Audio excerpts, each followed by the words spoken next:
what's your take on why long-term interest rates haven't gone lower? I think there's probably two things here that stick out to me. One is, well, inflation still seems like it's there, right? And we haven't gotten things back to 2%. And so there's just a risk of the Fed being caught off sides here if the Fed starts to cut more aggressively at a time when inflation might pick up. You can say, well, this time inflation is transitory. But we're dealing with potentially big macro adjustments. They might be costly. And if nominal incomes, labor income growth is reasonably solid, the cost might get pushed through to the consumer because the consumer can pay. And that's a dynamic that markets have to be sensitive to. So there's a level of, well, you're actually adding more inflation risk, and so that needs to be compensated for. There's also, I think, a level of political manipulation risk, right? If you actually did lower rates for reasons that aren't really grounded in data, I mean, Kevin Warsh said, like, I don't care about data dependence.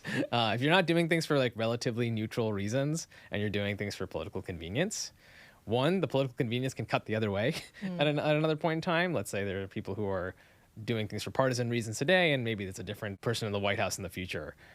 And then there's also just the issue of, well, there's just more instability. I want more compensation for that risk. If you look at the slope between 5-year notes and 10-year notes, it's kind of abnormally high, even considering that rate cuts have been priced in. If you think this process of setting interest rates is not really being guided by something relatively neutral politically, something that's more focused on the data, but is really just about pleasing certain presidential preferences and whims on a short-term basis, as a long-term investor, I might want more compensation for that.